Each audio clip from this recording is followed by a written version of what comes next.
YouTube class में आपका स्वागत है और हम पढ़ रहे हैं BCom part first paper second का topic factors affecting the wages, यानी कि मजदूरी को प्रभावित करने वाले घटक, कारक, तत्व।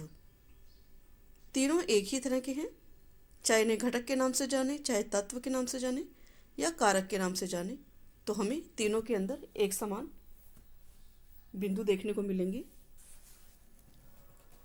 पिछले काफ़ी दिनों से हम पढ़ रहे हैं मजदूरी के बारे में, मजदूरी सिद्धांत, मजदूरी के प्रकार, और उसी कड़ी के अंदर ये घटक जो है आज हम पढ़ेंगे। भिन्न भिन्न व्यवसायों एवं उद्योगों में मजदूरी दरों में भिन्नता पाई जाती है और एक ही उद्योग में भी मजदूरों की मजदूरी में भिन्नता पाई जाती है। कुछ व्यवसाय में मजदूरी दर नीची होती है और कुछ में ऊंची होती है। उद्योग में किसी कार्य के लिए किसी व्यक्ति को तो अधिक मजदूरी दी जाती है और किसी को कम। पर ये मजदूरी कम ज़्यादा क्यों दी जाती है, इनके कारणों को जानेंगे हम। पहला तो है हमारा भिन्न भिन्न उद्योगों एवं व्यवसायों में मजदूरी में भिन्नता। मजदूरी का निर्धारण प्रत्येक उद्योग में श्रम की मांग एवं पूर्ति की सापेक्षिक शक्तियों के साम्य से होता है। उद्योग विशेष की प्रकृति में भिन्नता के कारण एक व्यवसाय में दूसरे व्यवसाय की तुलना में कम या अधिक मजदूरी दरें प्रचलित रहती हैं और इन मजदूरी दरों की भिन्नता के कारण इस प्रकार है। व्यवसाय की प्रकृति। विभिन्न व्यवसायों की प्रकृति एक दूसरे से अलग अलग होती है। कुछ व्यवसाय रुचिकर होते हैं जिनमें प्रत्येक व्यक्ति कार्य करना चाहता है, तो उस व्यवसाय में श्रम की पूर्ति अधिक होती है।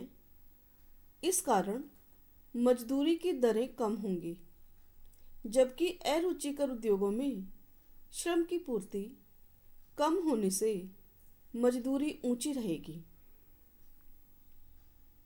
व्यवसाय में जोखिम।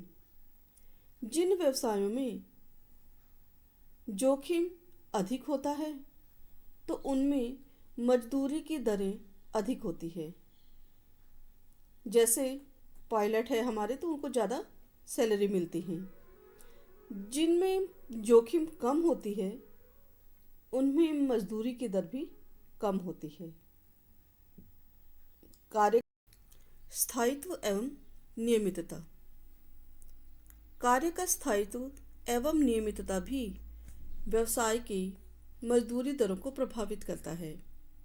जिन व्यवसायों में श्रमिक को रोजगार का स्थायित्व एवं निरंतरता मिलती है, उनमें मौसमी या अस्थायी व्यवसायों की अपेक्षा कम मजदूरी दी जाती है। जैसे कपड़ा मिलों में चीनी मिलों की अपेक्षा कम मजदूरी होती है। अतिरिक्त सुविधा व आय। जिन व्यवसायों में अतिरिक्त आय व अतिरिक्त सुविधा प्राप्त होती है, वहाँ मजदूरी दर कम होती है। जिन श्रमिकों को बोनस दिया जाता है, उन्हें भी मजदूरी कम दी जाती है। श्रमिकों को यदि मुफ्त मकान, मुफ्त शिक्षा आदि की सुविधाएं होती हैं, तो वहाँ भी मजदूरी कम दी जाती है। पर जिन व्यवसायों में अतिरिक्त सुविधा और अतिरिक्त आय की संभावनाएं नहीं होती है, वहाँ मजदूरी अधिक दी जाती है। व्यावसायिक व्यय। कुछ व्यवसाय ऐसे होते हैं कि उसमें नियोजित व्यक्ति को अपने कार्य संचालन के लिए व्यय करना पड़ता है। जैसे वकीलों को कानून की पुस्तक पढ़नी पड़ती है, बढ़ई को औजार आदि लाने पड़ते हैं तो वहाँ मजदूरी अधिक होती है। जिन व्यवसायों में अतिरिक्त व्यय नहीं करना पड़ता वहाँ मजदूरी दर कम होती है।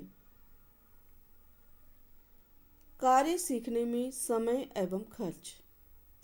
कुछ व्यवसायों में सीखने व प्रशिक्षण में भारी खर्च और अधिक समय लगता है, जैसे इंजीनियरिंग, डॉक्टरी। तो उनमें परिश्रम उन व्यवसायों में अधिक मेहनत के कारण अधिक आय या मजदूरी मिलती है। और जिनको सीखने में बहुत कम समय होता है और बहुत ही कम खर्चा होता है तो उसमें मजदूरी भी कम मिलती है। कार्य का दायित्व एवं विश्वसनीयता। कुछ व्यवसायों में उत्तरदायित्व एवं विश्वास की प्रधानता होती है, जैसे बैंक, मिल के मैनेजर। यानी कि जो काम अधिक दायित्व के हैं, अधिक विश्वासपूर्ण हैं, तो ऐसे कामों के अंदर मजदूरी अधिक दी जाती है। लेकिन जो काम कम विश्वास के और कम उत्तरदायित्व के या कम महत्व के होते हैं तो ऐसे कार्यों के लिए मजदूरी कम दी जाती है। कार्य की अवधि। जिन व्यवसायों में काम के घंटे कम, अवकाश तथा आराम अधिक होता है तो स्वाभाविक रूप से उन व्यवसायों में कम मजदूरी दी जाती है। लेकिन जिस उद्योग या व्यवसाय में काम के घंटे अधिक, छुट्टियां कम होती हैं, वहाँ वेतन अधिक दिया जाता है। सामाजिक प्रतिष्ठा एवं भावी सफलता की आशा। जिन व्यवसायों में सामाजिक प्रतिष्ठा ऊंची होती है उनमें प्रत्येक व्यक्ति कार्य करने को तैयार रहता है। इससे उन उद्योगों में श्रम की पूर्ति मांग से अधिक होने के कारण मजदूरी कम होती है। लेकिन जिन व्यवसायों की प्रतिष्ठा और भावी सफलता संदिग्ध होती है वहाँ श्रमिक काम करना पसंद नहीं करता। ऐसी स्थिति में ऊंची मजदूरी देकर श्रमिकों को आकर्षित किया जाता है।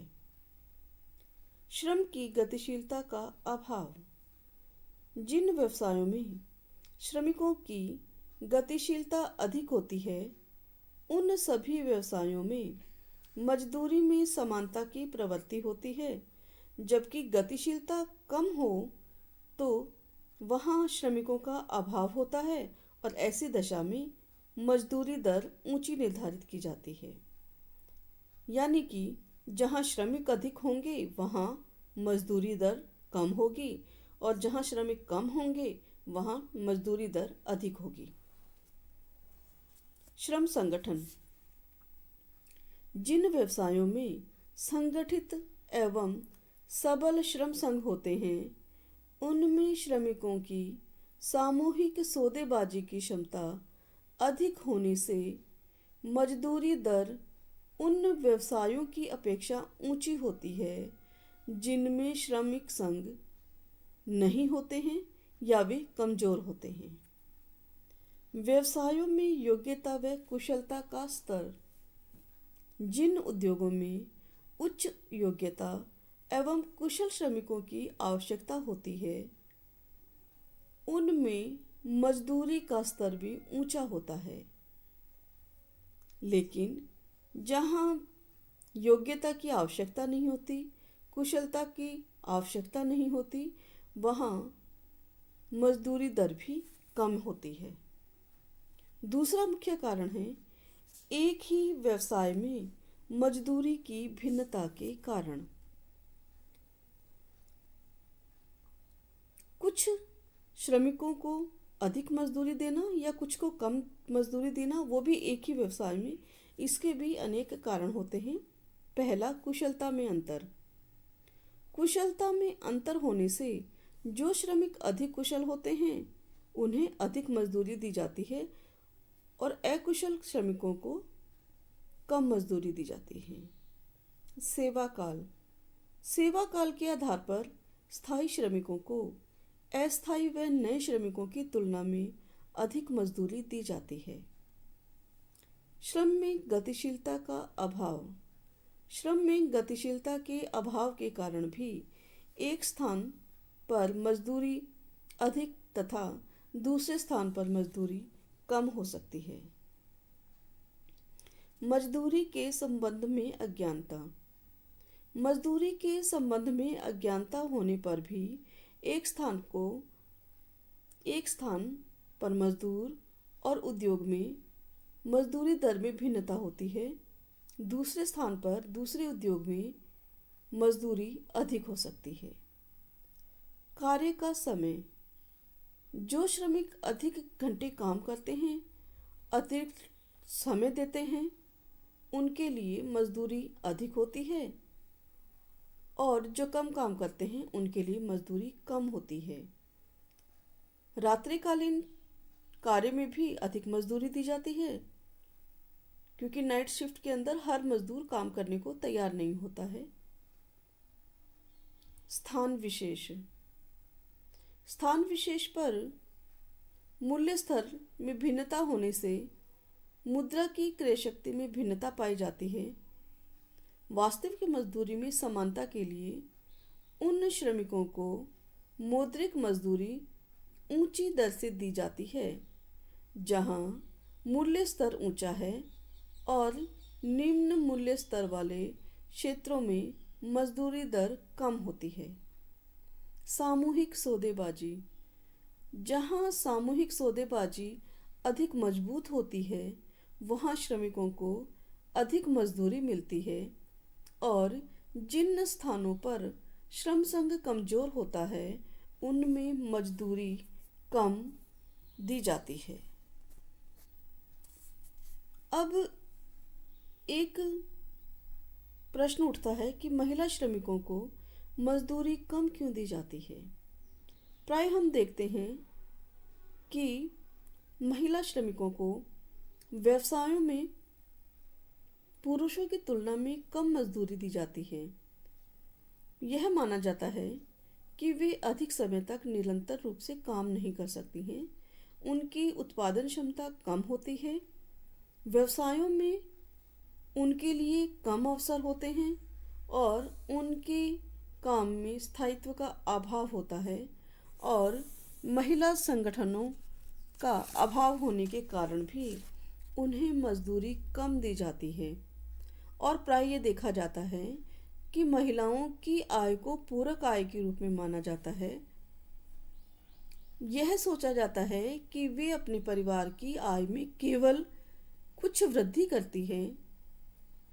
घर खर्च चलाने का दायित्व महिला का नहीं होता है और इस कारण उनमें गतिशीलता का अभाव पाया जाता है और उद्योग विशेष में, व्यवसाय विशेष में महिलाओं को पुरुषों के मुकाबले कम मजदूरी दी जाती है। परंतु वर्तमान में समान कार्य के लिए समान मजदूरी की भावना प्रबल होती जा रही है और इसलिए उद्योगों में महिलाओं को भी समान मजदूरी देने की प्रथा चलन में आ रही है।